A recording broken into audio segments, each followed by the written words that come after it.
നമ്മളെല്ലാവരും ലൈഫിൽ ചെയ്തിട്ടുള്ളതാണ്. വളരെ ചെറിയൊരു കാര്യമായിരിക്കും, പക്ഷെ ചെയ്യത്തില്ല.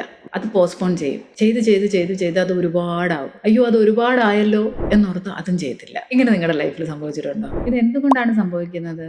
അതുപോലെ ഇതെങ്ങനെ ഓവർകം ചെയ്യാമെന്ന് ഈ ഒരു വീഡിയോയിലൂടെ നോക്കാം. നമ്മളെല്ലാവരും നമ്മുടെ ലൈഫിൽ ഈ ഒരു പരിപാടി ചെയ്തിട്ടുണ്ട്. എസ്പെഷ്യലി ഡിഷ് വാഷ്, പാത്രം കഴുകാനിടുന്നത്, ഡ്രസ്സ് അലക്കുന്നത്, അതുപോലെ തന്നെ മടക്കി വെക്കുന്നത്, ക്ലീൻ ചെയ്യുന്നത്, ഈ പരിപാടികളാണ് നമ്മൾ ഒപ്പിക്കുന്നത്. നമ്മുടെ മനസ്സിൽ ഇങ്ങനെ കുറേ വരും. ഒന്നോ രണ്ടോ ഒക്കെ വരുമ്പോൾ നമ്മൾ ഇതിപ്പോൾ ചെയ്യാം, രണ്ടെണ്ണമല്ലേ ഉള്ളൂ, 2 പാത്രമേ ഉള്ളൂ, കുറച്ച് കഴിഞ്ഞിട്ട് കഴുകാമെന്ന് വിചാരിക്കും. അല്ലെങ്കിൽ 2 തുണിയല്ലേ ഉള്ളൂ, കഴിഞ്ഞിട്ട് മടക്കാൻ സമയം ഉണ്ടല്ലോ എന്ന് പറയും. പക്ഷേ നമ്മളിത് ചെയ്യത്തില്ല. കുറച്ച് ദിവസം കഴിയുമ്പോൾ ഇതങ്ങ് കൂടും. അത് കഴിയുമ്പോൾ ഇത് പേടിച്ചിട്ട് ഇത് ചെയ്യാതെ, അയ്യോ ഇത്രയും ചെയ്യാനുണ്ടോ, ഈ പറഞ്ഞുകൊണ്ടിരിക്കുന്ന സമയം മതി മടക്കാൻ, പക്ഷെ മടക്കൂല. അങ്ങനെ ഉള്ള ആ ഒരു സംഭവം നമ്മൾ വിചാരിക്കും നമ്മളെല്ലാവരും മടിയന്മാരാണെന്നല്ലേ. അയ്യോ ഇത് ഞാൻ മടി ആയതുകൊണ്ടാണ് ഞാനിത് ചെയ്യാത്തതെന്നല്ലേ നിങ്ങൾ വിചാരിക്കുന്നത്. എങ്കിൽ ഇത് മടിയല്ല. ഇതെന്ന് പറയുന്നത് മൈൻഡ് റീവയറിങ് പ്രോബ്ലമാണ്. അതായത് നമ്മളുടെ മൈൻഡ് അല്ലെങ്കിൽ നമ്മുടെ ബ്രെയിന് എപ്പോഴും കംഫർട്ടായിട്ടിരിക്കാനാണ് ഇഷ്ടം. എപ്പോഴും അതൊരു പാവമാണ്. അത് എപ്പോഴും അത് നമുക്ക് നല്ലത് വരണം, നമ്മളെപ്പോഴും ഹാപ്പി ആയിരിക്കണം, ആ ഒരു മൂഡിലാണ് ഇരിക്കുന്നത്. അപ്പോൾ നമ്മളെ കൊണ്ട് ഇങ്ങനത്തെ പരിപാടി, നമുക്ക് ഇഷ്ടമുള്ള പരിപാടികളൊന്നും നമ്മളെ കൊണ്ട് ചെയ്യിക്കാതിരിക്കുന്നതാണ്. അപ്പോൾ എങ്ങനെ ഇത് ഓവർകം ചെയ്യാം എന്നുള്ളത് നമുക്ക് നോക്കാം. അതിനായിട്ട് ഫസ്റ്റ് റൂൾ എന്ന് പറയുന്നത് 2 മിനിറ്റ് റൂൾ എന്ന് പറയുന്ന ഒരു റൂളുണ്ട്. അതായത് നമ്മൾ ഇതെല്ലാം കൂടെ ചെയ്യുമ്പോഴാണ് പ്രശ്നം വരുന്നത്, അല്ലെ? ഇതെല്ലാം കൂടെ കാണുമ്പോൾ ചെയ്യാൻ തോന്നത്തില്ല. അപ്പം നമ്മൾ നമ്മുടെ ഉള്ളിൽ പറയണം, ഓക്കെ ഒരു 2 മിനിറ്റ് ചെയ്യാം, 2 മിനിറ്റ്, അല്ലെങ്കിൽ 2 പാത്രം മാത്രം ഇപ്പം കഴുകാം, 2 തുണി മാത്രം മുടക്കാം, 2 തുണി മാത്രം അലക്കാം, അല്ലെങ്കിൽ കുറച്ച് മാത്രം ചെയ്യാം, ബാക്കി പിന്നീട് ചെയ്യാം എന്ന് നമ്മൾ മനസ്സുകൊണ്ട് നമ്മൾ സമ്മതിക്കണം. നമ്മുടെ മനസ്സിനെ നമ്മൾ പറഞ്ഞ് ബോധിപ്പിക്കുക. ഓക്കെ നമ്മൾ 2 മിനിറ്റേ ചെയ്യത്തുള്ളൂ എന്നുള്ളത് പറയുക. അതിനുശേഷം അത് ചെയ്യുക. 2 മിനിറ്റ് ആ ഡ്രസ്സ് എടുത്തൊന്ന് മടക്കിയാൽ നിങ്ങൾക്ക് എനർജി വരികയും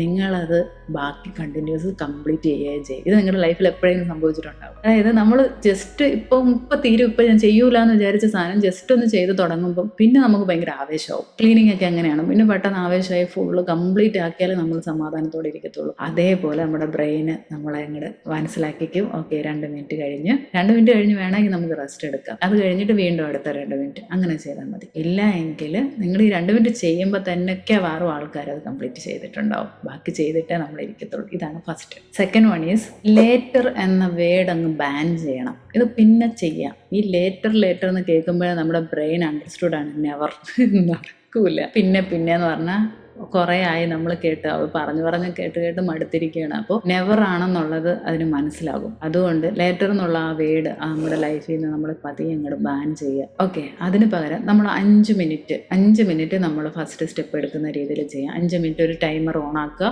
5 മിനിറ്റ് ചെയ്യുക, സ്റ്റോപ്പ് ചെയ്യുക. പിന്നീട് കുറച്ചുകൂടെ കഴിയുമ്പോൾ 5 മിനിറ്റ് ചെയ്യുക, സ്റ്റോപ്പ് ചെയ്യുക. നമ്മൾ പിന്നെ ചെയ്യാം എന്ന് പറയുന്നതിന് പകരം അപ്പോൾ ഒരു 5 മിനിറ്റ് ചെയ്യുക, അല്ലെങ്കിൽ 2 മിനിറ്റ് ചെയ്യുക എന്നുള്ളതാണ്. ആ ബ്രെയിൻ്റെ അടുത്ത് എപ്പോഴും അത് പിന്നെ എന്ന് പറഞ്ഞാൽ അത് കേട്ട് അതിനെ മനസ്സിലായി കഴിഞ്ഞു, ഇനി ഇത് ചെയ്യാൻ പോകുന്നില്ല, ഇവരിങ്ങനെ ഇടുന്നത്, ഇവർക്ക് ഇതാണ് ഇഷ്ടം, ഇങ്ങനെ ഫോളോ ചെയ്യാം, ഇതിൽ ഹാപ്പിയാണ് എന്നുള്ളത് നമുക്ക് മനസ്സിലായി. അപ്പോൾ ഇത് അലാം വെച്ചിട്ട് നമ്മൾ 5 മിനിറ്റ് ചെയ്യുക എന്നുള്ളതാണ്. മൂന്നാമത്തെ കാര്യം എന്ന് പറയുന്നത് ഇമോഷൻസ് ഫോളോ ചെയ്യാതെ നമ്മൾ നമ്മുടെ ഒരു സിസ്റ്റം ഫോളോ ചെയ്യുക എന്നുള്ളതാണ്. നമ്മുടെ മനസ്സ് പറയും, ഇപ്പോൾ ഒരു മൂഡില്ലടാ, നമുക്കിപ്പോൾ ചെയ്യണ്ട, ഒരു ബോർ പരിപാടി നമുക്കിപ്പോൾ ചെയ്യണ്ട എന്നുള്ളത് നമ്മുടെ മനസ്സ് നമ്മുടെ അടുത്ത് ഇങ്ങോട്ട് പറയും. അപ്പോൾ നമ്മൾ അങ്ങോട്ട് പറയണം, മൂഡിന് വേണ്ടിയിട്ട് വെയിറ്റ് ചെയ്താൽ ലൈഫ് മൂവ് ആവത്തില്ല, ഞാനിത് ചെയ്യാൻ പോവുക ആണ് എന്നുള്ളത് നമ്മൾ പതിയെ പറയുക. നമ്മുടെ ലൈഫിൽ നമ്മൾ മൂടുണ്ടായാലേ ചെയ്യുള്ളൂ, ഇത് മൂടുണ്ടായാലേ ചെയ്യുള്ളൂ എന്ന് പറഞ്ഞാൽ പല കാര്യങ്ങളും ചെയ്യാതിരിക്കും. ആക്ച്വലി അതൊരു സിസ്റ്റം നമ്മുടെ ലൈഫിൽ വർക്ക് ചെയ്യണം, ഒരു ഡിസിപ്ലിൻ നമ്മുടെ ലൈഫിൽ വേണം, എങ്കിൽ പെട്ടെന്ന് നമുക്ക് സക്സസ് ആവാൻ പറ്റും. ഓക്കെ, ഇത് തിരിച്ചങ്ങോട്ട് പറഞ്ഞ് ബ്രെയിനിനെ കൺഫ്യൂസ് ചെയ്തിട്ട് അത് ചെയ്യിക്കുക എന്നുള്ളതാണ്. അതായത്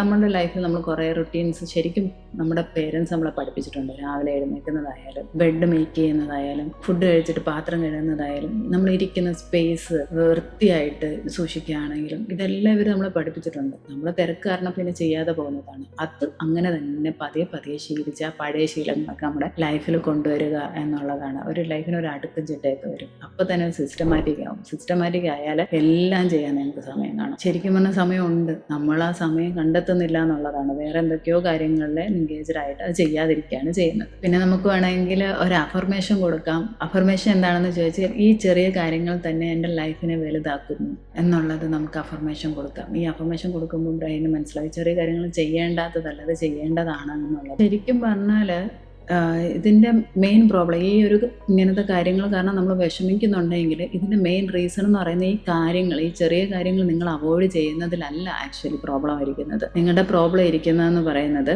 നീ നിൻ്റെ സെൽഫ് ട്രസ്റ്റ് ബ്രേക്ക് ചെയ്യുന്നതിലാണ്. നിങ്ങൾ സ്വയമുള്ള ആ ഒരു ട്രസ്റ്റ്, അയ്യോ ഇതെനിക്ക് ചെയ്തുകൊണ്ടിരുന്ന ഒരു കാര്യം ഞാൻ ചെയ്യുന്നില്ലല്ലോ, ഞാൻ എന്താ ഇങ്ങനെയെന്നുള്ള ആ സെൽഫായിട്ടുള്ള ഒരു വാല്യൂ നമുക്ക് കുറയുന്നതാണ് ആക്ച്വലി പ്രോബ്ലം വരുന്നത്. അല്ലാതെ നമുക്ക് ഇത് ചെയ്യാതെ ഇത് ചെയ്തില്ലെന്ന് പറഞ്ഞ പ്രോബ്ലം ഒന്നുമില്ല. നമ്മൾ ചെയ്തുകൊണ്ടിരുന്ന ഒരു കാര്യം നമ്മൾ എന്തുകൊണ്ട് അത് ചെയ്യുന്നില്ല എന്നുള്ളത് മടിയാണെന്ന് നമ്മൾ സ്വയം ചിന്തിക്കുകയാണ് ചെയ്യുന്നത്. Once you start promise to yourself even tiny ones, confidence താനെ വരും. ഇതെല്ലാം നിങ്ങൾ താനെ ചെയ്യും. അപ്പോൾ എനിക്ക് പറയാനുള്ളത്, ഇങ്ങനെ കൂടിക്കിടക്കുന്ന സാധനങ്ങളായാലും നിങ്ങൾ പതിയെ ചെറിയ ടൈനി സ്റ്റെപ്പുകൾ എടുക്കുക. എല്ലാം കൂടെ ചെയ്ത് തീർക്കാൻ ശ്രമിക്കേണ്ട. വളരെ ചെറിയ ചെറിയ ടൈമുകൾ എടുത്ത് അത് ചെയ്ത് തീർത്താൽ മതി. ചെയ്ത് തീർക്കുമ്പോൾ നമുക്ക് മനസ്സിന് ഭയങ്കര ഒരു ആശ്വാസം കിട്ടും. ഇങ്ങനെ നിങ്ങളുടെ ലൈഫിൽ നിങ്ങൾക്ക് ഇതുണ്ടെങ്കിൽ ഈ കാര്യം ഒന്ന് പ്രാക്ടീസ് ചെയ്ത് നോക്കുക. ഈ ഒരു അലാം വെക്കുന്ന, അല്ലെങ്കിൽ റിമൈൻഡർ സെറ്റ് ചെയ്യുന്ന, അല്ലെങ്കിൽ 2 മിനിറ്റ് നമ്മുടെ ബ്രെയിനിനെ ട്വിസ്റ്റ് ചെയ്യിപ്പിച്ച് നമ്മൾ ചെയ്യിക്കുന്ന കാര്യമൊന്നും നിങ്ങൾ നിങ്ങളുടെ ലൈഫിൽ പ്രാക്ടീസ് ചെയ്ത് നോക്കുക. ഇതുപോലുള്ള യൂസ്ഫുൾ വീഡിയോസിനായി ചാനൽ സബ്സ്ക്രൈബ് ചെയ്യുക. ഈ ഒരു കോൺസെപ്റ്റിനെ പറ്റി അല്ലെങ്കിൽ നിങ്ങൾ ഈ ഒരു സംഭവത്തിലൂടെ കടന്നു പോയിട്ടുണ്ടെങ്കിലും താഴെ കമൻറ്റ് ചെയ്യുക. Thank you so much.